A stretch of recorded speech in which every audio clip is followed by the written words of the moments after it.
Assalamualaikum warahmatullahi wabarakatuh. Selamat bertemu kembali. Saya Ahmad Basasi dari Prodi Pendidikan Bahasa Inggris Universitas Pancasakti Bekasi. Hari ini saya ingin memberikan presentasi penjelasan tentang apa yang dimaksud dengan branding ya. Yang baik istilah branding itu sendiri berasal dari kata brand ya, bahasa Inggris, yaitu merek.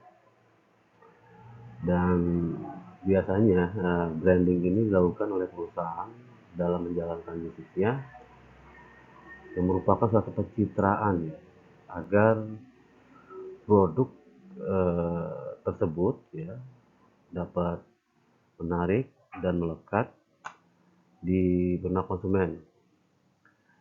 Dan bisa dibilang branding ini bisa diartikan sebagai bentuk komunikasi perusahaan dengan konsumen yang menjadi sasaran. Dan di sini tujuan utama dari suatu branding ini yaitu untuk mengenalkan brand perusahaan ya, atau brand suatu instansi ya, untuk tujuan membangun citra positif atau reputasi perusahaan agar selalu bagus di mata konsumen. Dan pencitraan yang dilakukan perusahaan ya ini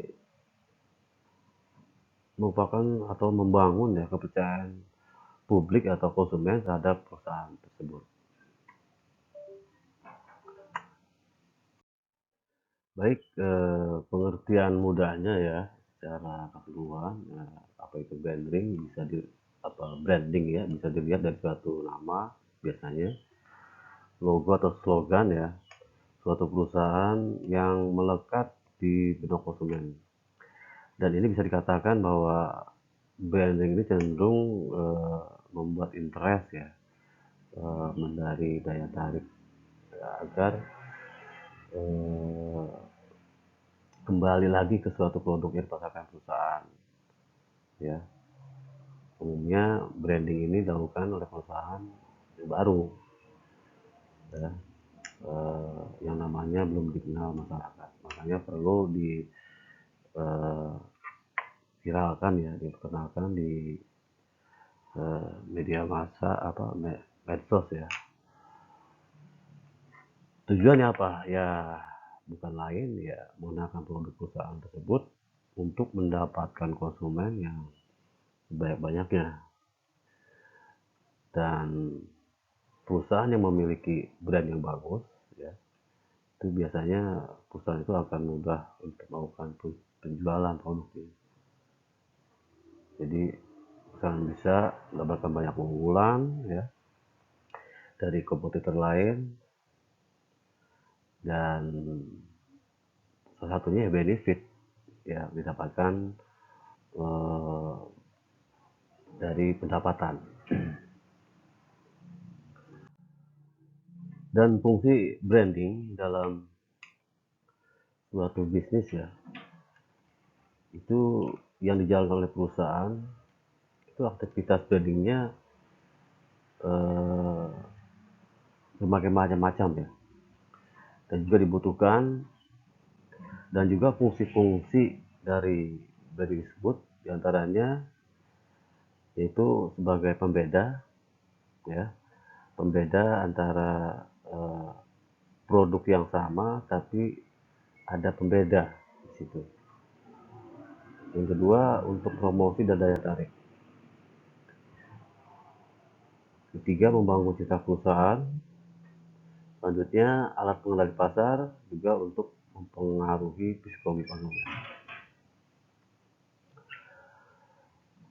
Salah satunya yang kita bahas pada hari ini yaitu strategi branding perguruan tinggi untuk menarik minat mahasiswa baru ya, yang akan kita bahas pada hari ini. Ya, kita tahu ya bahwa pendidikan ya itu merupakan prioritas penting saat ini.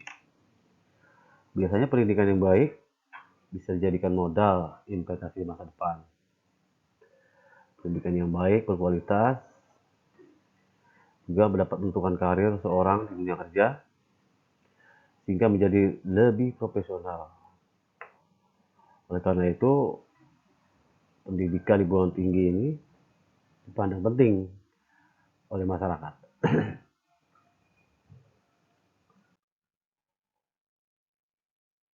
Samping itu, jumlah pendidikan perguruan tinggi yang banyak ya, menyebabkan persaingan yang sangat ketat dalam mendapatkan calon mahasiswa. Berbagai potensi dan keunggulan yang dimiliki perguruan tinggi itu akan dikerahkan semaksimal mungkin untuk menghadapi persaingan tersebut. Jadi sangat penting ya, khususnya di perguruan tinggi ya, melakukan branding untuk mengenalkan kampus mereka, apalagi kampus tersebut bisa diartikan baru berdiri. Nah ini pentingnya untuk menghadapi persaingan ya, untuk mendapatkan calon-calon mahasiswa atau mahasiswi yang akan masuk di perguruan tinggi tersebut. Dan ini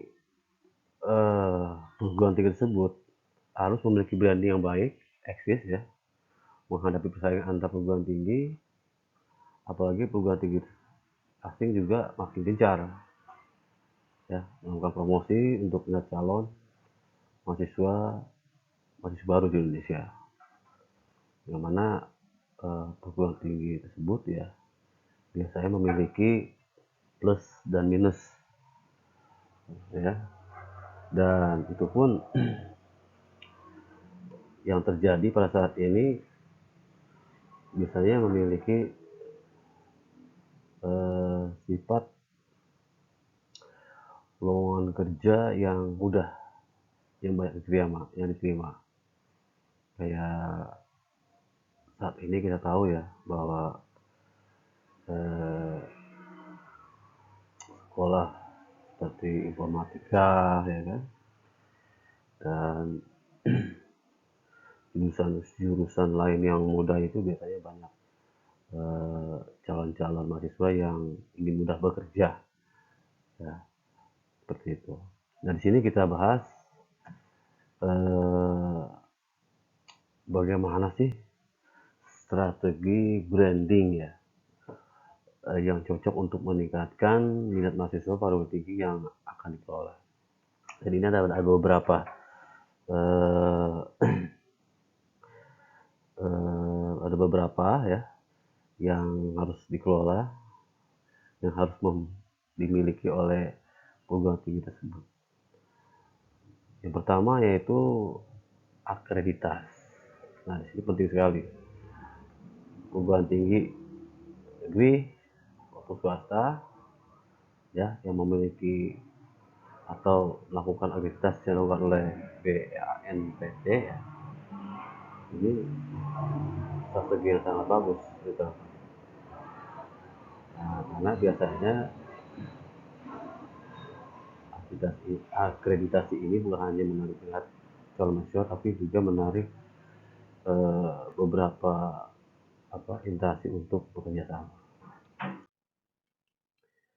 Yang kedua yaitu peningkatan kualitas jasa logistik informasi. Yang kita tahu ya, teknologi di instansi pendidikan itu sangat penting dan juga sangat bermanfaat untuk digunakan alat branding kampus ya, menjadi daya tarik perekrutan ya, serta pelayanan yang serba canggih seperti yang kita lihat sekarang ini sudah serba internet ya, juga sistem ya, sistem informasi yang dapat meningkatkan kualitas pelayanan seperti PNB, keakademisan ya, keakademikan, SDM serta seksi pegawai dan pelatihan, serta sistem pengajian yang lebih canggih ya. Dan tentu kampus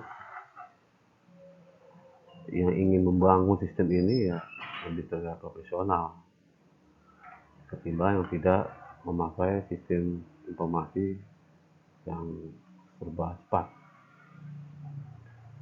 Yang ketiga itu Chief Marketing Officer ya, yaitu kita tahu marketing ya, CMO ya, tugas pokoknya itu memasarkan eh, atau membranding kampus itu. eh, Tugas ini sangat penting sekali bagi tim CMO biasanya di kampus itu, untuk memiliki marketing officer, karena adanya marketing di kampus ini, pemasaran promosi ini lebih rapi ya, terorganisir, dan sasaran pun tepat. Dan biasanya dalam pendidikan itu instansinya marketing itu diambil oleh bagian humas kampus. Yang keempat, promosi. Nah ini tim promosi ya, ini merupakan komponen yang diprioritaskan dalam kegiatan branding dan pemasaran, karena promosi ini akan dampaknya ke calon mahasiswa ya. Apa sih yang diketahui tentang banyak program kampus, kelebihan dan kekurangannya, dan juga semakin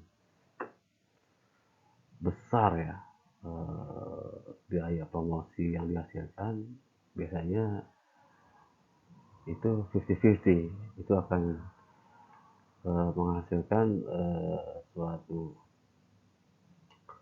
minat calon mahasiswa yang ingin coba mengetahui atau mendaftarkan ke perguruan tinggi tersebut. Yang kelima itu beasiswa. Nah kampus ya itu yang memiliki ya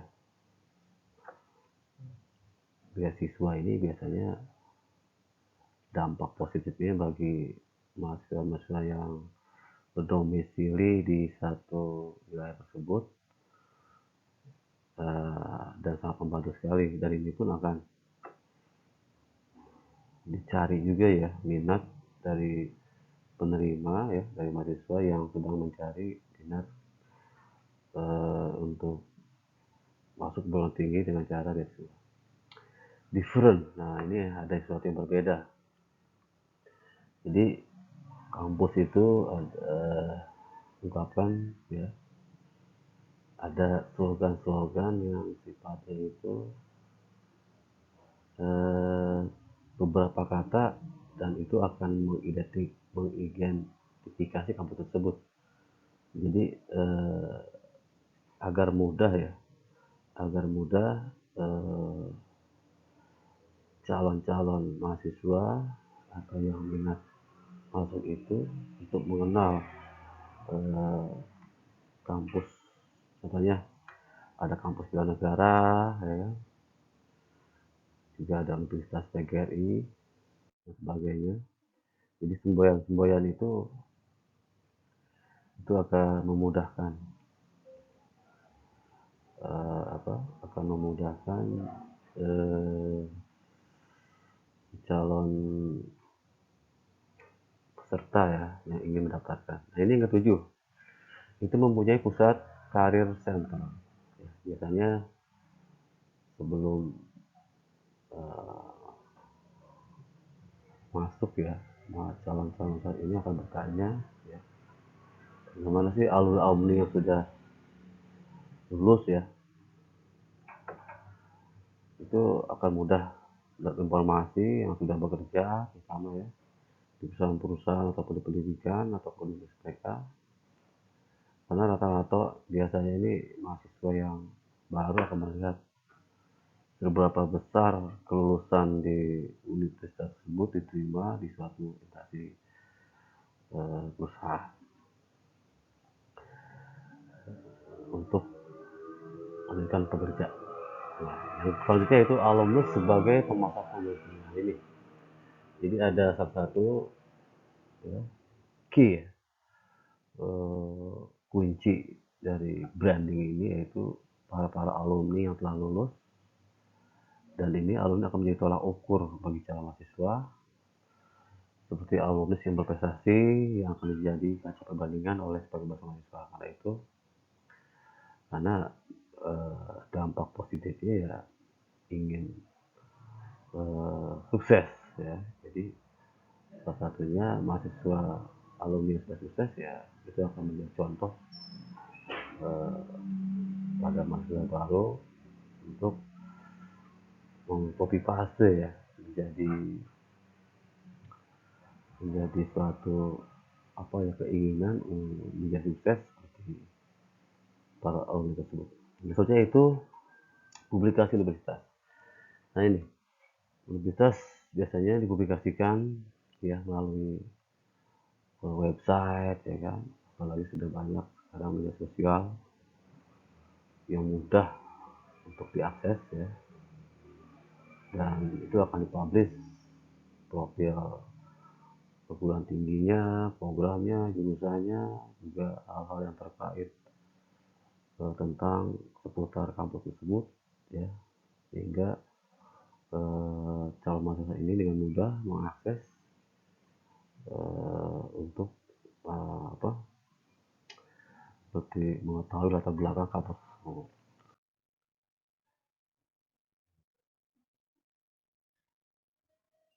Baik, demikian presentasi saya saat ini.